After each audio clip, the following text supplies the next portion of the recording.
वही बर्फ को पिघाल के खाना बनाता है, चाय बनाता है। कोई अलग से नदी नाला नहीं बहता है। एक पतीला फुल बर्फ पिघलने के बाद बड़े मुश्किल से 3 या 4 गिलास निकल जाता है। कहने के मकसद उस जगह पर मैं अपने सर्विस के दौरान मैं एक बार नहीं गया, मैं 3 बार जा चुका हूं मैं अपने सर्विस के दौरान। दूसरी बात सियाचिन ग्लेशियर के अंदर क्या क्या सामान की जरूरत पड़ता तो आर्मी ने वो सामान भी इसके अंदर मौजूद कर रखा हुआ है। ये कोना से लेकर लास्ट कोना तक पूरा सियाचिन ग्लेशियर के बारे में दे रखा हुआ है। आप लोग बाद में देख सकता है, बाद में पढ़ सकता है, ठीक है। ये बीच में से शोकेस के अंदर कुछ हथियार लूट कर रखा हुआ है। दूर से आपको दिखा देता है 3। जब आप लोग सामने पहुंचेगा ना, कम से कम 10-12 हथियार देने के लिए मौजूद मिलेगा। हर हथियार के साथ नाम लिखा मिलेगा, ये हथियार का नाम क्या है। आर्मी ने वहां लूट करने के मकसद क्या था। वो हथियार अपना इंडियन आर्मी का नहीं है, पाकिस्तान के है। इंडियन आर्मी ने कब कैप्चर करके लाया, कारगिल वार के दौरान पाकिस्तान से कैप्चर करके लाया हुआ है। इसीलिए आप लोग को दिखाने के लिए वहां मौजूद लूट कर रखा हुआ है, पूरा पाकिस्तान का है। मैं इससे पहले आपको बुला लद्दाख के अंदर कहीं पर युद्ध हो चुका है, जैसे कि 47 हो, 62 हो, 71 हो। उनके युद्ध के बारे में आपको देखने के लिए कहाँ मिलेगा तो नैप गैलरी के अंदर चाइना के हथियार के साथ। इसके अंदर ओनली कारगिल और सियाचिन ग्लेशियर के बारे में। अब मैं आता हूँ इसके ऊपर एक किस्म से आर्मी ने क्या बना हुआ है, इसके क्या नाम से पुकारता है, इसके नाम पुकारता है सैन मोडोर। आर्मी कब बनाता है ऐसी चीजों, युद्ध जाने से पहले, युद्ध खत्म होने के बाद अपने से सीनियर को विभिन्न देशों का बनाता है।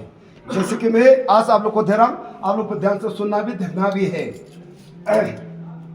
ये जिन्ना भी रेड से खिंचा हुआ है, ये रोड है, कच्चे रोड या पक्के रोड, जिन्ना भी नीला रंग से खिंचा हुआ है। ये रिवाज है, छोटे रिवाज, बड़े रिवाज। कुछ एरोमारा मेरे तब इंडिकेट कर रहा है, ये कोना से लेके ये कोना तक। ये क्या है, एलओसी है।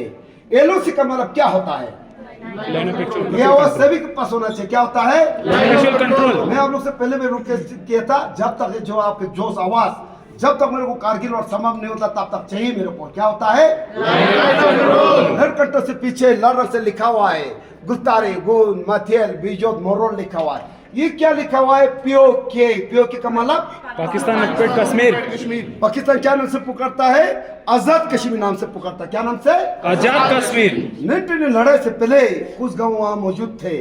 पाकिस्तान से रिवाज आता है, वो अपना इंडिया के अंदर बहता है। वो कौन सा रिवाज, सिंगर रिवाज, पाकिस्तान से इंडिया के अंदर बहता है। सबसे पहले तो आप लोग ये सुनो, 19 युद्ध कारगिल वार कैसे हुआ, क्यों हुआ, या किस कारण से हुआ था पाकिस्तान के साथ। सबसे पहले इंडियन आर्मी पाकिस्तान आर्मी आपस में बातचीत कर रखा था, जिनको हम पुकारता समझौता, यानी शिमला समझौता हुआ था। शिमला समझौता के दौरान दोनों ने क्या बातचीत चला पाकिस्तान के साथ, दोनों ने बातचीत चला विंटर के टाइम, बर्फ के टाइम, टॉप के पर न कि पाकिस्तान रहेगा न कि इंडियन रहेगा। कहने के मकसद दोनों नहीं रहेगा, विंटर के टाइम, बर्फ के टाइम। ये पाकिस्तान के साथ बातचीत हुआ था। एग्रीमेंट होने के बाद विंटर के टाइम, बर्फ के टाइम, इंडियन आर्मी कारगिल के अंदर आकर डाउन हुआ था। लेकिन पाकिस्तान ने ऐसा नहीं किया। पाकिस्तान ने क्या किया, हमें धोखा दिया था। क्या दिया था, धोखा दिया था। किसको दिया, इंडिया को, इंडियन आर्मी को धोखा दिया था। पाकिस्तान को मालूम था इंडियन आर्मी कारगिल का अंदर डाउन हो चुका, सोच के पाकिस्तान एलओसी करार करके अपने एरिया का अंदर घुस पे चुका था। अपने एरिया का कहां घुस पे चुका था पाकिस्तान एलओसी करार करने के बाद। शायद मेरे ख्याल में आप लोग ने नाम तो सुना होगा, द्रास सुना। Yes sir. क्या नाम सुना, द्रास। द्रास के अंदर तोलोलिंग 5140, टगार हिल, फोने से टॉप के अंदर, कारगिल के अंदर कसर, मदस, 5608, बटाले के अंदर यलदौर, जुबारेड, मुंतोदालू, खलुआबर, छोटबड़ला। टोटल पाकिस्तान बटाली से लेके कारगिल से लेके द्रास तक 134 किलोमीटर की एरिया के अंदर आ चुका था। अपनी एरिया के अंदर एलओसी क्रॉस करके 134 किलोमीटर। बाद इंडियन को किससे पता चला कि हमारे एरिया के अंदर पाकिस्तान घुस चुका है। बटालिक सेक्टर के अंदर एक सिविलियन थे, लद्दाख की लोकल चारबा बैल बकरी चलाने वाला, जिनका नाम था टाशी नमग्याल था। क्या नाम था, टाशी। उसी ने देखा, सिविल ने शुरुआत में, सिविल ने कैसे देखा, वो चारबा होने से कारण से आप लोग तो होते रहते थे। एक दिन उसने क्या किया, अपना बैल बकरी लेके वो बटालिक से तो चाल पड़ा। वो कहाँ पहुंचा, यलदौर के टॉप के नीचे पहुंचा। यलदौर के टॉप के ऊपर सिविल ने क्या देखा, शुरू में सिविल ने देखा हरकत करते हुए 8 या 9 आदमी देखा, पतारों से बैंकर बनाते हुए, बड़े लंबे चौड़े लोग, पटाने सूट पहना हुआ था। तब सिविल को क्लियर पता चला ये पाकिस्तान की आर्मी है। सिविल ने उस टाइम क्या किया, अपना खुद का जान बचा के चुपचाप वापस लौट के आके बटालिक सेक्टर के अंदर जाके आर्मी को खबर देना शुरू कर दिया। आर्मी को खबर मिलने के बाद आर्मी ने क्या किया, सिविल की बातें सुन के एक पेट्रोलिंग टीम बना दिया था ताकि देखने के लिए भेजने के लिए। पेट्रोलिंग जाने के लिए उस टीम आर्मी ने कितना चुना था, 10 जवान, एक टीम ऑफिसर भी चुना था। जिन टीम ऑफिसर का नाम था कैप्टन सौरभ कलिया था। क्या नाम था? कैप्टन सौरभ था। क्या नाम था? कैप्टन सौरभ था। कैप्टन सौरभ कालिया। कैप्टन सौरभ कालिया के साथ 11 में पेट्रोलिंग के लिए भेजा तो था, लेकिन 11 में से एक भी लौट के वापस नहीं आया, एक भी। तब इंडियन को क्लियर पता चला इसका मतलब हमारे एरिया का तो पाकिस्तान घुस चुका है। जब 11 में लौट कर आने से कारण से लद्दाख का जितना भी आर्मी था एकदम कटे करना शुरू कर भी दिया। लेकिन उस दौरान उस वक्त मैं खुद आर्मी में सर्विस कर रहा था, मैं डिप्टी कार भी रहा था उस टाइम मेरा डिप्टी कहाँ पर थे? पेंगोंग लेक के अंदर था। हमें भी मालूम नहीं था। रात के 11 बजे वहाँ गाड़ी पहुंचा हमारे ट्रुप को लेने के लिए। बोला कारगिल के अंदर युद्ध चलने वाला है, यहाँ डिप्टी वाला रख के चलना शुरू करो। आर्मी के अंदर क्या होता है? आदेश, ऑर्डर, और क्या हो सकता है? रतुंगला जाने के बाद दूसरे दिन मॉर्निंग सुबह 4 बजे कारगिल के अंदर पहुंच गया था। लद्दाख के अंदर जितना भी आर्मी था कारगिल के अंदर पहुंच चुका था, उसी के बीच में मैं खुद मौजूद था। अब जितना भी पाकिस्तान हमारे एरिया को कैप्चर करना कर चुका था, ऊपर करना कर चुका था पाकिस्तान ने, अब किसका बारी है? इंडिया का। अब किसका बारी है? इंडियन आर्मी का। अब बारी है इंडियन आर्मी का बारी है। सबसे पहले इंडियन में कटे होने के बाद कारगिल वॉर कहां से शुरू किया था? बटालिक सेक्टर से। बटालिक सेक्टर युद्ध को क्यों शुरू किया था? क्योंकि हमारे कैप्टन सौरभ कालिया के साथ जो 11 में जो पेट्रोलिंग टीम गया था वो बटालिक से तो गया था, दोबारा लौट के वापस नहीं आया बटालिक सेक्टर से। इसीलिए कारगिल वॉर शुरू हुआ था बटालिक सेक्टर से। ये युद्ध एक्चुअली कब शुरू हुआ था? सेकेंड माह से शुरू हुआ था। कब शुरू हुआ था? सेकेंड माह से शुरू हुआ था। कहां से? बटालिक सेक्टर से। इस जगह का नाम आर्मी ने रखा हुआ सफेद सगर। सफेद सगर आर्मी ने इसीलिए रखा हुआ था, ये ज्यादा हाइट के ऊपर था, ऊंचे जगह पर थे। अभी इनको दोबारा रिकैप्चर करना है अपने जमीन में वापस लाने के लिए। उस टाइम इंडिया को लगभग 1 महीने का समय लग गया था। 1 महीने के दौरान ज्यादा हाइट ऊंचा होने से कारण से अपना एयरफोर्स के साथ मिलजुल के लड़ना पड़ा है। ताकि उस टाइम एयरफोर्स ने क्या किया? हवा जजूम से ऊपर से बम गिराना शुरू कर दिया। बाकी आर्मी नीचे से अटैक करते करते 1 महीने के दौरान दोबारा रिकैप्चर कर भी दिया। अपने जमीन में ऊपर लाए भी था। लेकिन उस दौरान उस वक्त हमारे टीम लीडर था जिनके नाम था कैप्टन मनोज कुमार पांडे था, 11 जे रेजिमेंट के थे। यानी युद्ध के लड़ाई के दौरान अपने टीम लीडर यल्दोर के टॉप पर शहीद हुआ था। शहीद होने के बाद उनके काम को देख के, उनके बदलों को देख के इस जगह पर उनको परमवीर चक्र दिया जाता है। परमवीर चक्र इंडिया के नंबर 1 में आता है। पूरे रिकैप्चर करने के बाद अपने जमीन ऊपर लाने के बाद नेक्स्ट हम आता तोलोलिंग। तोलोलिंग दोबारा रिकैप्चर करने का मेन मकसद क्या था? तोलोलिंग के नीचे से रोड आ रहा है, MS1 हाईवे 1। ये रोड कहां से आ रहा है? ये रोड आ रहा है सीनार से आ रहा है। सीनार से होते दुजिला, दुजिला से द्रास, द्रास होते कारगिल, कारगिल होते लेह के साथ जोड़ रहा है। ये रोड कहां से आ रहा है? तोलोलिंग के नीचे से आ रहा है।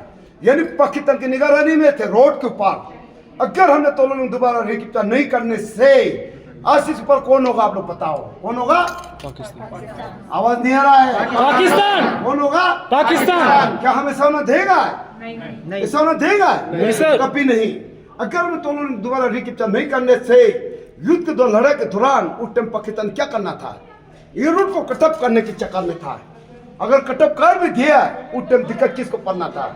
अपना इंडिया में को दिक्कत पड़ना था, क्योंकि वहाँ युद्ध चढ़ रहा है, अमुनिशन पहुंचाना, एक तो हाईवे रोड भी है। इसीलिए तोलोलिंग दोबारा रिकैप्चर करना मेन मकसद था। तोलोलिंग दोबारा रिकैप्चर करने के लिए आर्मी ने क्या किया? एक टीम बना दिया, फिर एक टीम लीडर चुना। जिस टीम लीडर का नाम था कैप्टन विजन थप्पर था। क्या नाम था? कैप्टन विजन थप्पन। कैप्टन विजन थप्पर। क्या नाम था? कैप्टन विजन थप्पन। उस समय इसकी उम्र कितना हो रहा था? 22 साल की उम्र, 22 यंग ऑफिसर थे। उनके फर्स्ट पोस्टिंग उस टाइम कहाँ मिला था? लद्दाख के अंदर। लद्दाख के अंदर फर्स्ट पोस्टिंग मिलने के बाद तोलोलिंग रिकैप्चर करने के लिए उनको टीम लीडर के लिए चुना गया था। टीम लीडर के लिए चुनने के बाद लड़ाई जाने से 1 दिन पहले उसने क्या किया? अपने खुद के फादर के नाम पर एक लेटर लिख के रखा हुआ था। अगर आप वो लेटर पढ़ना चाहता, देखना चाहता, तो ये देवर के ऊपर मौजूद दे रखा खुद के फोटो के साथ। बाद में जरूर पढ़ के जाना क्या लिखा हुआ है। वो लेटर खुद के हाथों से लिखा हुआ लेटर है। तोलोलिंग रिकैप्चर के दौरान 22 साल की उम्र में इस जगह पर शहीद भी हुआ था। उस टाइम उनके फादर भी आर्मी के अंदर कर्नल थे। तोलोलिंग दोबारा रिकैप्चर करने के बाद नेक्स्ट समझता हूँ 514 रिकैप्चर करना है। सबसे पहले तो मैं आप लोग को ये बताना चाहता हूँ, नहीं तो आप लोग को दिल में जरूर डाउट रहता है। आप लोग सोचता है नंबर क्या चीज दे रखा हुआ है। ये नंबर कोई जमीन के नंबर नहीं है, ऊंचा मीटर हेड दे रखा हुआ है, क्योंकि इसके अंदर पहले से पाकिस्तान घुस पे चुके थे। इसीलिए इंडिया में को दोबारा रिकैप्चर करने के लिए ज्यादा समय लग गया था। अब हमारे बारी है तोलोलिंग के बाद 540 कैप्चर करना है। 540 कैप्चर करने के लिए आर्मी ने क्या किया, फिर एक टीम बना दिया, फिर एक टीम लीडर चुना। जिस टीम लीडर का नाम था कैप्टन विक्रम बत्तारा था। क्या नाम था? कैप्टन विरम। कैप्टन विक्रम बत्तारा। क्या नाम था? कैप्टन विरम। आप लोगों ने पहले भी नाम सुना होगा मेरे ख्याल में। क्या नाम सुना? हाँ जी, क्या? शेरशाह। उसके लिए तो यह बहुत काम है। क्या नाम था? शेरशाह। शेरशाह था। उनको टाल दिया था 540 कैप्चर करने के लिए। 540 ने कैप्चर तो कर भी दिया, लेकिन कैप्चर के दौरान खुद को भी 2 गोली लग चुका है, तब भी अपने के लिए परवाह नहीं करता हो। देश की चिंता, देश के परवाह। रिकैप्चर करने के बाद आर्मी के अंदर क्या होता है, अपने से सीनियर होता है, वो तो कैप्टन थे 3 स्टार वाला है। रिकैप्चर करने के बाद अपने से सीनियर को चैलेंज से मैसेज पास कर लेता है। वो चैलेंज के अंदर क्या मैसेज पास कर लेता, तो ये दिल मांगे मोर। क्या मैसेज पास कर लेता है? ये दिल मांगे मोर। दिल मांगे मोर का आर्मी के अंदर क्या होता है, कोर्ट सेन होता है। वो अपने से सीनियर को ये बता रहा है, मुझे अभी भी दिल कर रहा है, दूसरी जगह दिलाओ, मैं वहां से भी पाकिस्तान हटाने के लिए मैं तैयार हूँ, ये लिखा होता है। उसके बाद उसके सीनियर ने उनको दोबारा आदेश दिया जाता है या दोबारा टास्क दिया जाता है। 140 कैप्चर करने के बाद अपना टीम को लेके फॉरेन सेक्टर टॉप को कैप्चर करो। यानी फॉरेन सेक्टर टॉप को कैप्चर के दौरान यानी उनको 5 गोली लगने से कारण से फॉरेन सेक्टर टॉप पर शहीद हो जाता है। कौन शहीद होता है? कौन शहीद होता है? कैप्टन विक्रम बत्रा। कैप्टन विक्रम बत्तारा। कितना गोली? 5 गोली। 5 गोली लगने से कारण से फौरन से टॉप पर शहीद हो जाता है। शहीद होने के बाद उनके काम को देख के, उनके बहादुरी को देख के इस जगह पर उनको परमवीर चक्र दिया जाता है। बाकी उसके साथ ही बचा कुचा नहीं, 1 महीने के दौरान पूरे को पूरा रिकैप्चर कार भी देता है। फौरन से टॉप कैप्चर करने के बाद नेक्स्ट हम आता हूँ टगार खेल। टगार खेल कैप्चर करने के लिए आर्मी ने एक अलग सा एक रेजिमेंट को आदेश दिया जाता है। जिस रेजिमेंट का नाम था 18 ग्रेनेडियर था। क्या नाम था? 18 ग्रेनेडियर। 18 ग्रेनेडियर ने पूरे को पूरा रिकैप्चर तो कार भी देता है, लेकिन वो रिकैप्चर के दौरान 18 ग्रेनेडियर के एक रिफॉर्मैन जिनका नाम था योगेंद्र सिंह यादव। नाम सुना आपने? Yes sir. क्या सुना? योगेंद्र सिंह यादव। यानी टगार कैप्चर के दौरान योगेंद्र सिंह यादव को 70 अंगुली लगने के बावजूद भी, गल होने के बाद भी अपना टगार के टॉप के पार अपना इंडिया के तिरंगे लहरा के 3 बार भारत माता की जय पुकार के आता है। आज भी जिंदा मौजूद है। नेक्स्ट कारगिल। इस जय का नाम हम पुकारते तलवार नाम से। क्या नाम से? तलवार। 2 मई को हमारा युद्ध कहां से शुरू हुआ था? बटालिक सेक्टर से।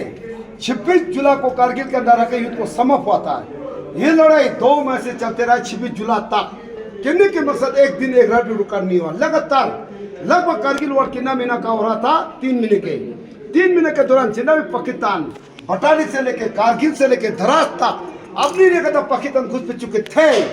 लगभग 3 महीने के दौरान इंडियन आर्मी ने पाकिस्तान आर्मी को अपनी जमीन से एक छोटा सा भी टुकड़ा तक उठाना मौका नहीं देता इंडियन में पाकिस्तान को। लगभग 3 महीने के दौरान ये देश को सुरक्षा करते करते वो 3 महीने के दौरान ये देश के लिए उस टाइम अपना इंडियन में शहीद हुआ था 527। 1100 हमारा जख्मी हुआ था। इसीलिए हमारा हर साल 26 जुलाई को करगिल विजय दिवस मनाता हूँ। जय हिंद। जय हिंद। अभी आप लोग को जो ना कि कारगिल वार समाप्त नहीं हुआ, ठीक है? अभी सब क्लोज करके लास्ट में आ जाओ। मैं ज्यादा नहीं रखूंगा, 10-15 मिनट, 10 मिनट मान लो, ठीक है?